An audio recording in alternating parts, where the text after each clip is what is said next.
every single year, I'm talking every single year, there's a wish list that all the players have for these FCs. And for the most part, they don't come true. Let's just be honest. Every single year. This year, more than ever, because of the state of the other football games, right?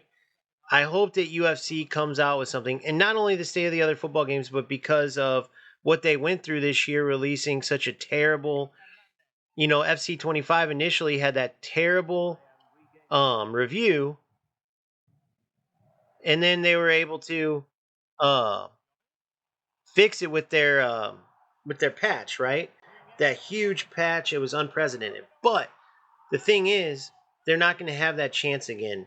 I think that the more times you release something that bad, the more players are just going to be done. And it's going to be something where it's like, no matter how bad UFL and eFootball are, if FC doesn't deliver, players are going to start saying, screw it. Like, this game always goes back to being dog shit. I'm just going to be done. So here's my wish list, okay? One, obviously, I know this one's probably not going to get answered because I truly, at this point, think that inherently there's an issue that FC can't fix or it's too much of a hassle for them to fix. But obviously, the servers and the inconsistent gameplay, which according to Inception and Nick Runs the Foot Market, has to do with adding stuff on an outdated server. Over and over and over, they add more and more and more, but it's on the same old server, Blizzard server, I guess. So, wish list item number one is one that I'm almost guaranteeing won't happen, but still, you got to wish for it. That's better servers and a brand new engine slash fix for the inconsistent gameplay. Now, with that being said, aside from that, knowing that that's probably not going to happen, the one glitch shot in the game, this little 50-yard, whatever the shit is, mainly Travellas. Some players are doing it finesse, but it's at certain angle and it's sailing into the top of the net at a high rate, way more than real life. It's same as the old nonsense glitches with finesse shots and then power shots when there was like the 50-yard power shot. It's that kind of same shot. Hopefully they get rid of that. That's like wish list number 2/1 since the server and inconsistent gameplay probably won't change. So that one glitch shot I hope they do away with. Other than the glitch shot, I hope they fix the defense as far as parking the bus, what you just seen in this game, right? Now I understand in this case we're playing in a PlayStation tournament. He's probably got terrible lag, right? Because PlayStation tournaments, which that's another item for future PlayStation tournaments. Maybe if EA Sports can get with PlayStation and figure out a better way to do this, because giving the host perfect connection and then the away team, or at least way better connection in the away team, 200 plus ping to where if you host, you win. If you don't, you lose. I mean, it's insane. So as you see here, I'm going to sit here and wait and try to jump right in the finals, right when it opens, because if I'm the host, I can probably win. Now, luckily, only PlayStation Tournaments has this. Rivals, Champs, nothing like that. It's a whole different connection method.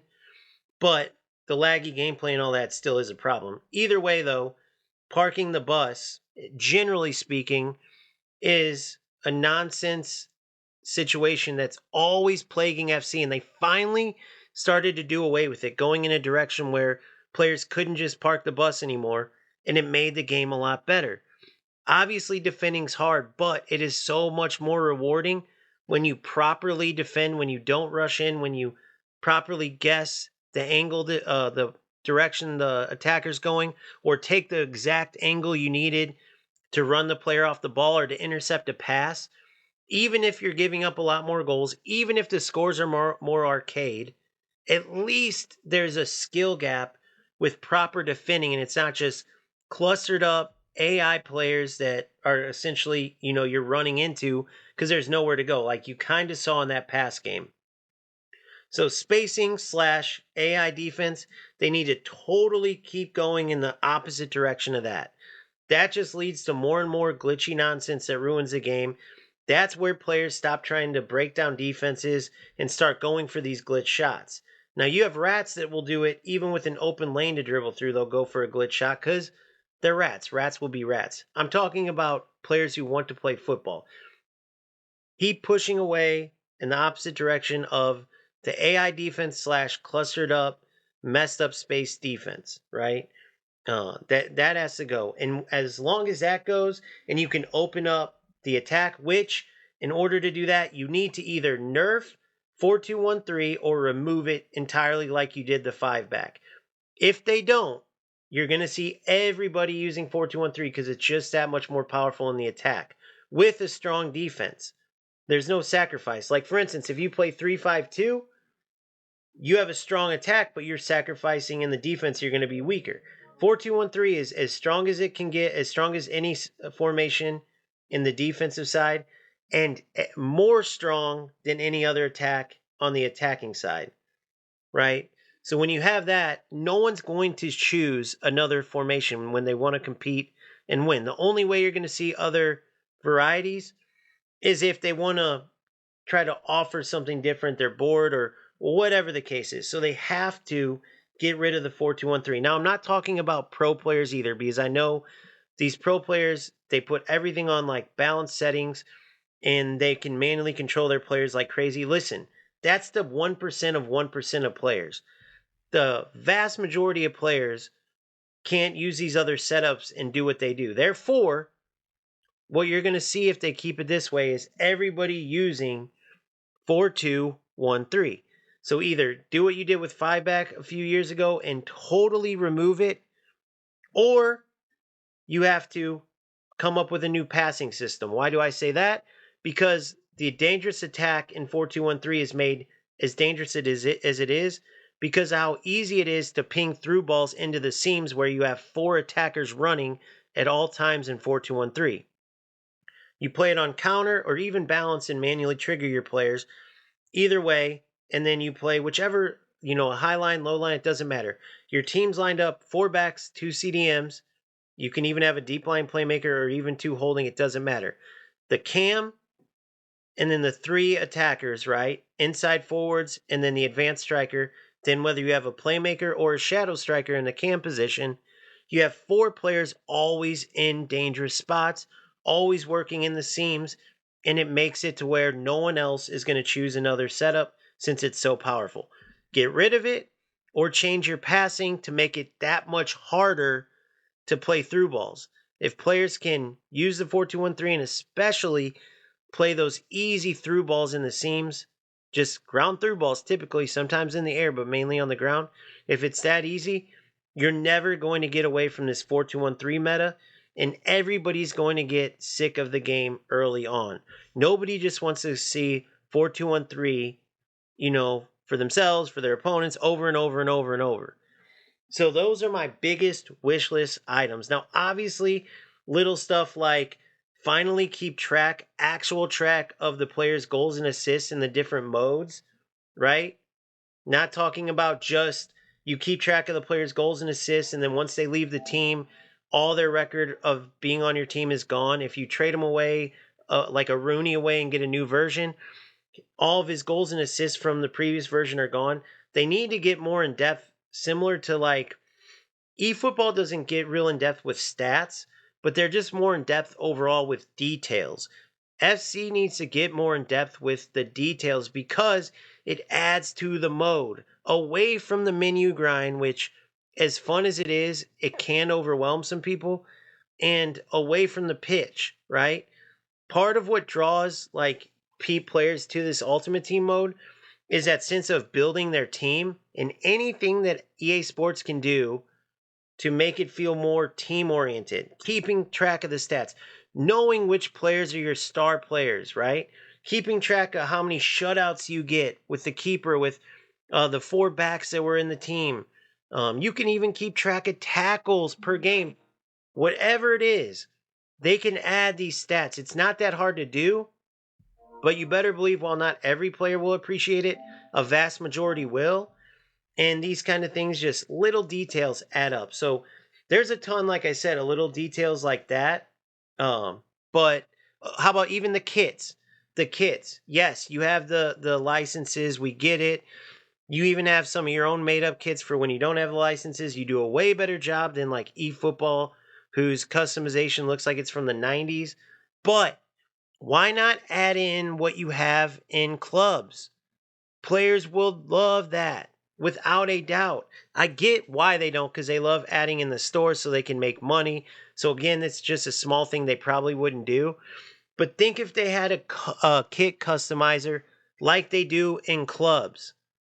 It's amazing. You can still have all your sponsors, Adidas, Umbro, Kappa, just like you do in clubs, only make it to where you can make your own badge, your own kits, home away and your third kit, same with keeper kits, for your team. I mean, that is huge. And then make it have the ability to carry over into the next year, because what players will do is they'll get deeply involved in customizing the coolest kit, keeping the ones they like, changing them out, maybe changing them yearly like real teams. And then you actually have a club. You keep track of the established year. You make it sound like we really have these clubs. Do more for that then. Don't give us these, limit our options, especially when you have this kit customizer in another mode. They can easily make it to where this game is a lot more like, well, inviting, a lot more, how can you say it? Like, it like makes you feel more like you're actually controlling a team, like you're a manager and you're controlling the players. So you bring in a little bit of clubs, a little bit of manager mode into Ultimate Team, which is, let's be honest, the mode that a vast majority of players are using. So what I was saying about the wish list, a ton of smaller stuff that you could add, like I was saying, whether it's a kit customizer. I get why they don't, because they want to sell the throwback kits, want to sell the different kits that they do all year and get money. I get it. The stats, there's no reason why they can't add that. The 4213, they've done it before with the 5-back when it was too powerful.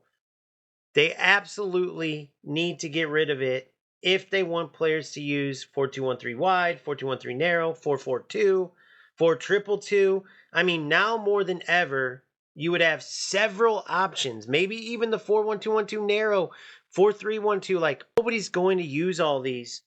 There's no reason to even look for a different strong meta when the 4213 is powerful. If you notice, every tournament where I'm playing in the kickoff mode, right, for FC points even, I still want to have fun. I still am playing a football game. I don't lose sight of that. Therefore, every single time, right, I'm trying to play these other setups and there's lag. Notice when I go to 4213, when I have terrible ping, red bar, 240, it doesn't matter, 240 ms. If I go to 4213, I give myself a fighting chance and a lot of times even win. Then if a team's outplaying me because the team setup's that bad, just like Inter Milan, they were using literally what was it, like a 5-3-2 with some crazy play styles, or player roles, sorry. I change it to a 4-2-1-3, even with players out of position. Lautaro Martinez playing winger, Barella playing wingback, like all weird stuff. Go to the 4-2-1-3. I come back from against a Real Madrid team and win. The 4-2-1-3 just puts players in those sweet spots in the attack where the opposing defense has a terrible time actually marking. And that's why it's so powerful, period. You either nerf passing / change up this whole entire mechanics on through balls and how simple it is to ping through balls, both in the air and especially on the ground, or you get rid of 4-2-1-3 altogether, because remember, it's a newer setup. It wasn't even in the game previously. And players will have a lot more fun. Not rats. Remember, we don't consider rats anything. They're just an unfortunate part of the game. Actual players who want to play football will have a lot more fun playing all of these less powerful setups rather than everybody playing 4-2-1-3 and playing against it. That's without a doubt. So if you add those changes, if you actually look at that wish list and check off those boxes, I guarantee FC26 won't only be well received by the player base, it will be one of the best releases in the franchise in years.